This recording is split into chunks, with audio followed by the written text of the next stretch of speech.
नमस्कार छात्रों। आदर्श बदला इस कहानी के लेखक सुदर्शन, जिनका मूल नाम बद्रीनाथ, हम इस कहानी का अध्ययन कर रहे हैं। अब तक हमने इस कहानी के 3 भागों का अध्ययन किया। आपके सामने जो चित्र दिखाई देता है वह कहानी के चौथे भाग से संबंधित है। अब तक हमने कहानी में देखा, साधुओं की मंडली आगरा शहर में दाखिल हुई। सुरताल की परवाह किए बिना भजन गा रहे थे। सिपाही उन्हें बंदी बनाकर अकबर के दरबार में ले जाते। तानसेन की बराबरी में न गा सकने के कारण उन्हें मृत्युदंड दिया जाता है। केवल 10 वर्ष के एक बालक को बच्चा समझ छोड़ दिया गया था। वह बच्चा जंगल में अपनी कुटिया में रोने लगता है। तभी वहाँ बाबा हरिदास आ जाते हैं। उस बालक का नाम बैजू था। बैजू हरिदास के चरणों से रोते रोते लिपट कर तानसेन से प्रतिशोध यानी बदला लेने की बात कहने लगा। बैजू के आंसुओं को हरिदास जी सह न सके और उन्होंने उसे यकीन दिलाया कि वे उसे ऐसा हथियार देंगे जिसके ज़रिए वह अपने पिता की मौत का बदला ले सकेगा। हरिदास जी ने बैजू से 12 वर्ष तक कठोर तपस्या करने का वचन लिया। इन 12 वर्षों में बैजू बावरा राग विद्या में निपुण हो गया। हरिदास जी ने उसे अपनी सारी विद्या दे दी। बदले में हरिदास जी ने उसे प्रतिज्ञा करने को कहते हैं कि वह इस राग विद्या से किसी को हानि नहीं पहुंचाएगा। बैजू को लगा उसके हाथ आई प्रतिशोध की छुरी की धार चली गई। अब क्या होता है, कुछ दिन बाद बैजू आगरे के बाज़ारों में गाता हुआ जा रहा था। लोग उसके गाने पर मुग्ध हो गए थे। श्रोताओं का समूह उसके पीछे पीछे जा रहा था। तानसेन के महल के सामने उसने गाना बंद किया। तानसेन को उसने गान विद्या पर चर्चा करने की चुनौती दी। दरबार की ओर से शर्तें सुनाई गई। दोनों में से जो भी हारेगा उसका जीवन जीतने वाले के हाथ में होगा। दूसरे दिन आगरे के लोग नगर से बाहर वन में प्रतियोगिता को देखने के लिए व्याकुल हो उठे। अब इसके आगे की कहानी का अध्ययन करते हैं। चौथा भाग जो कि अंतिम भाग है इस कहानी का, आइए और शुरू करते हैं। मैंने आपको बताई थी कि जो चित्र दिखाई देता है उसमें चौथे भाग का समावेश है। देखो, मैं यहाँ पे पाठ शुरू करती हूँ और आप चित्र पर ध्यान दीजिए। समय हो गया। लोगों ने आँख उठाकर देखा, अकबर सिंहासन पर था। साथ ही नीचे की तरफ तानसेन बैठा था और सामने फर्श पर नवयुवक बैजू बावरा दिखाई देता था। उसके मुंह पर तेज था, उसकी आँखों में निर्भयता थी। अकबर ने घंटी बजाई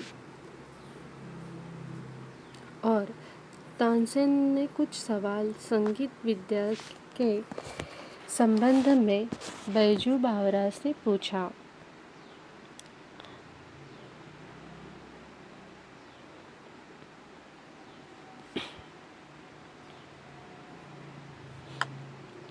बैजू ने उचित उत्तर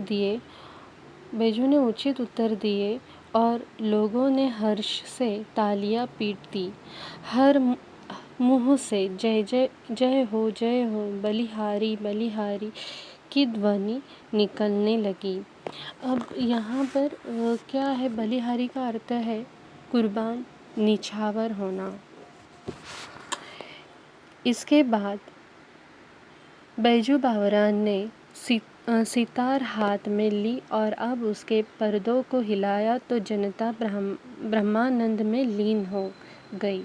ब्रह्मानंद का अर्थ, ये ब्रह्मानंद में लीन होना अर्थात यह एक मुहावरा है। इसका अर्थ है अलौकिक आनंद का अनुभव करना। आगे देखो,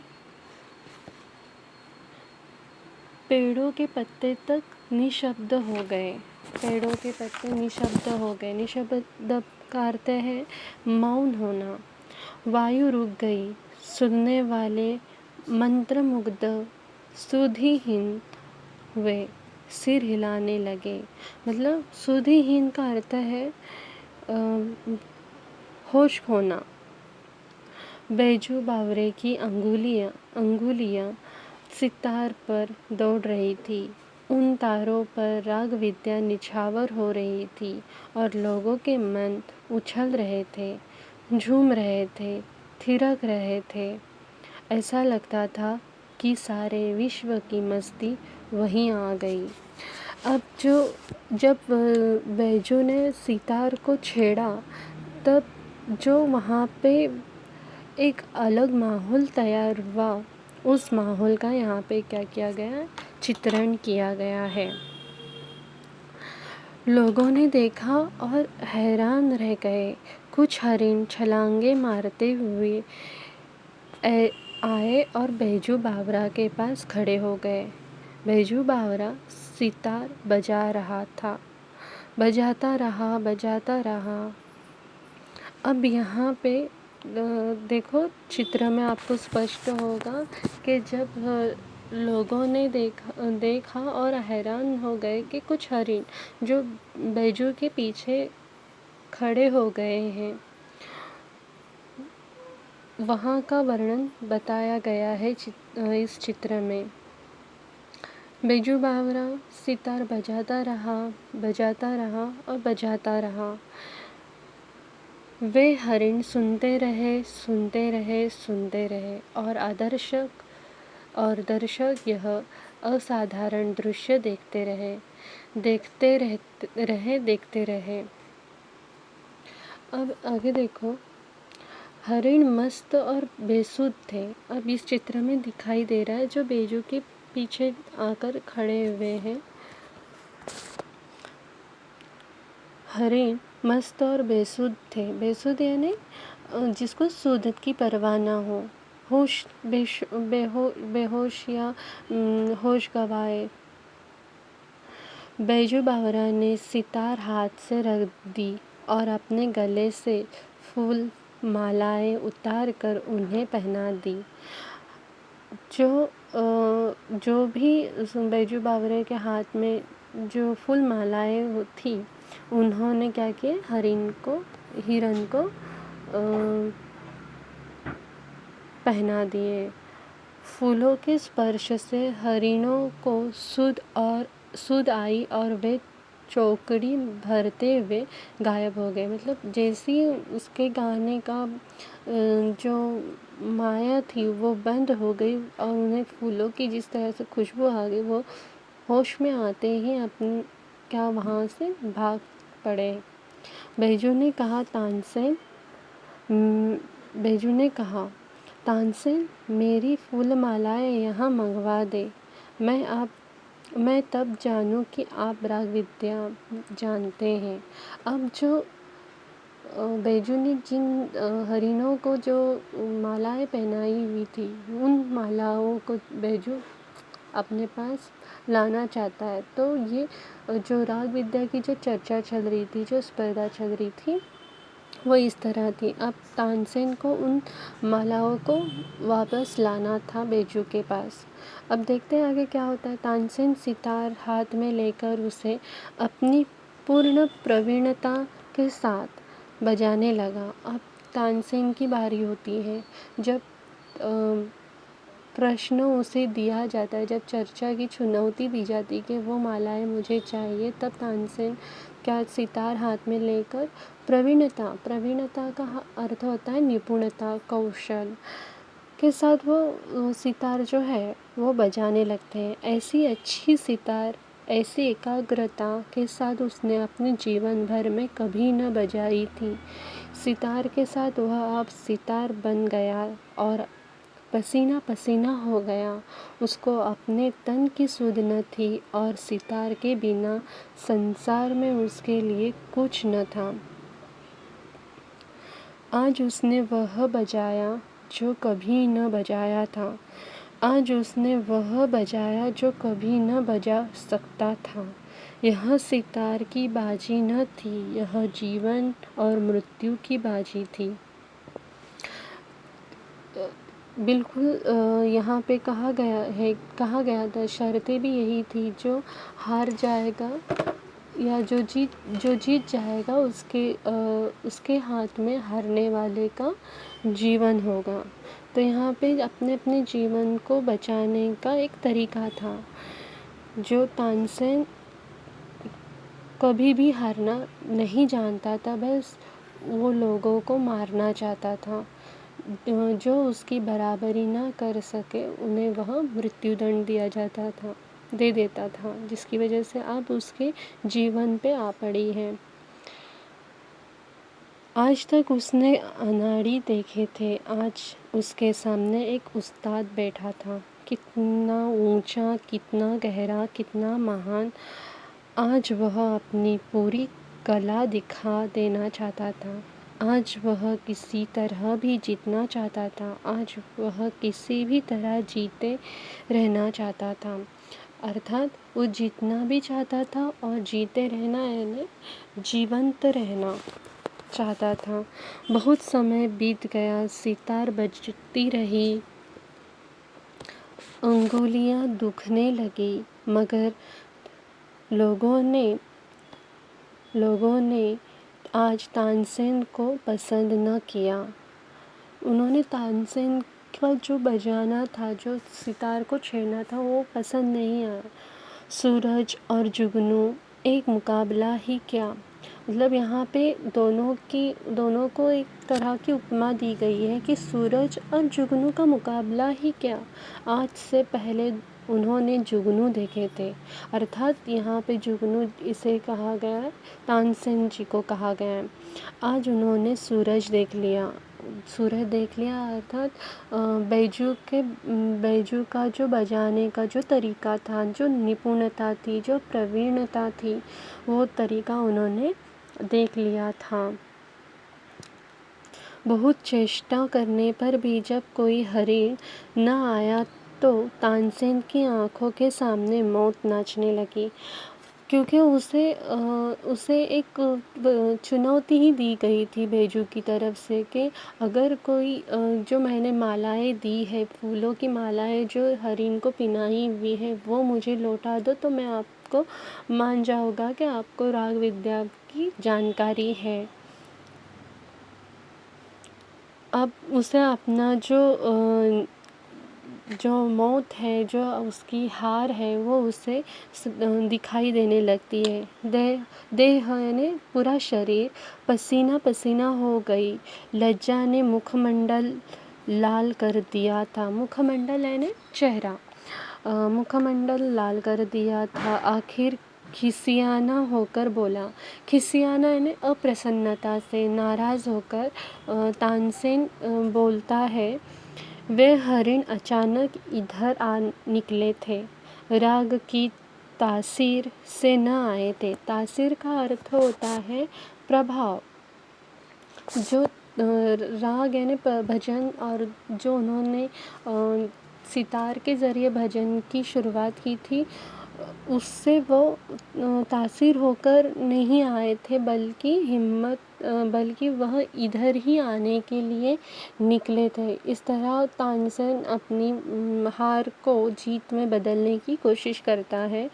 हिम्मत है तो अब दोबारा बुलाकर दिखाओ। अब तानसेन उसे ही फिर से चुनौती देता है, बैजू को ही चुनौती देता है कि अगर हिम्मत है, अगर आपके सितार में, आपके भजन में आपकी प्रवीणता जो निपुणता से पूर्ण है, तो उसमें अगर हिम्मत है आप तो उस मालाओं को लेकर हरिणों को बुलाइए।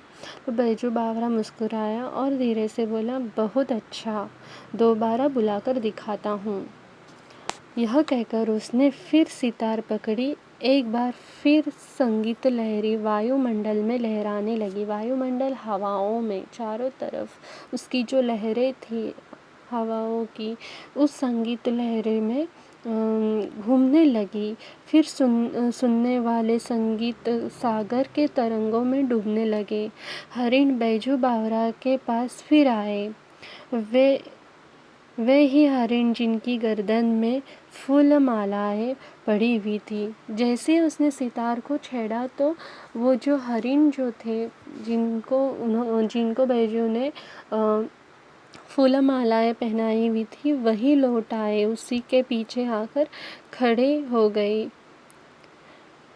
और जो राग की सुरीली ध्वनि के जादू से बुलाए गए थे, मतलब जो उसकी जो राग भरी जो उसकी आवाज़ थी, उसका जो भजन था, जो दिल को लुभाने वाला था, उसके ज़रिए वो हरिणों को बुलाया था उसने।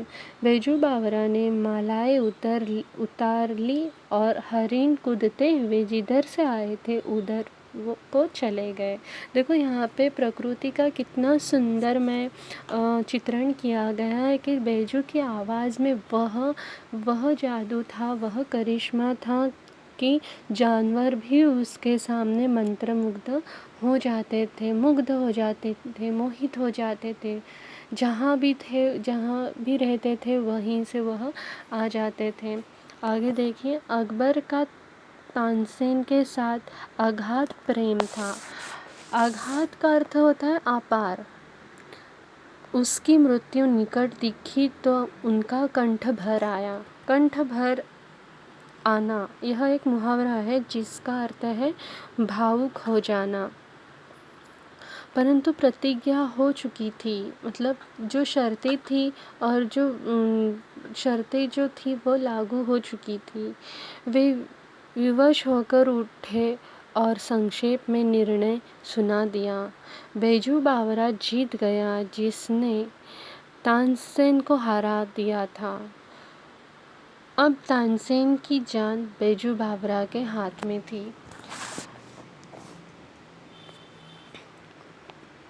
तानसेन कांपता हुआ उठा, कांपता हुआ आगे बढ़ा और कांपता हुआ बैजू बावरा के पांव में गिर पड़ा।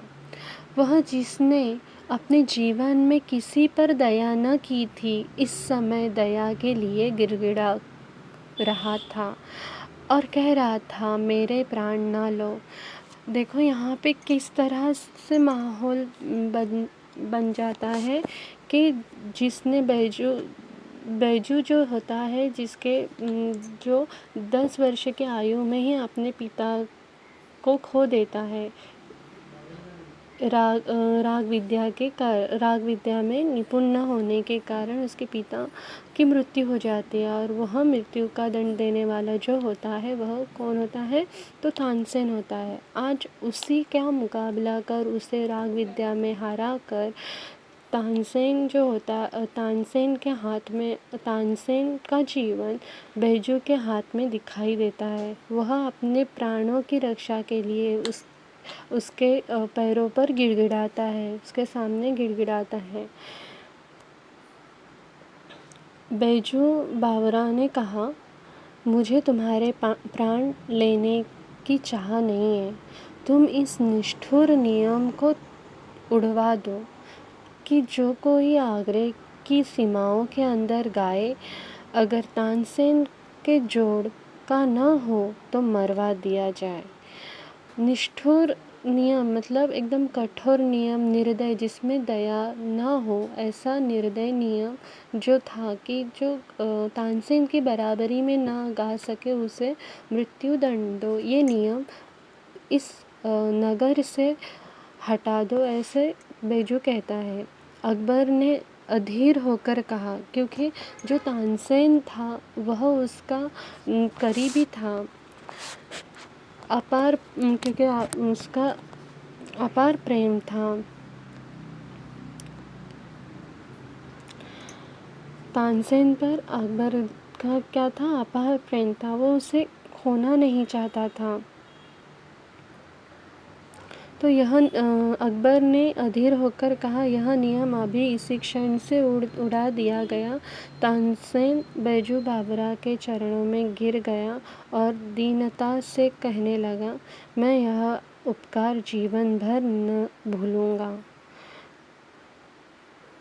बैजू बावरा ने जवाब दिया, 12 बरस पहले की बात है, आपने एक बच्चे की जान बख्शी थी, आज उस बच्चे ने आपकी जान बख्शी है।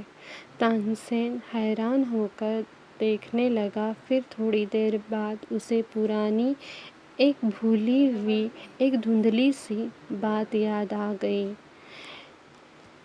यहाँ पे हमारी जो आदर्श बदला जो कहानी है वो समाप्त हो जाती है।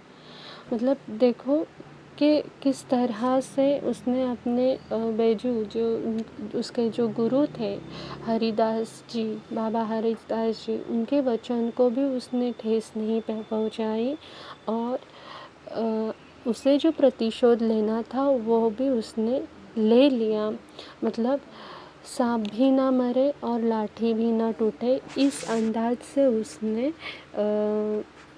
बैजू ने तानसेन को राग विद्या में हरा दिया। इस पर आधारित जो प्रश्न है, जो कृति पत्रिका है, उसकी वीडियो आपको मिल जाएगी। धन्यवाद।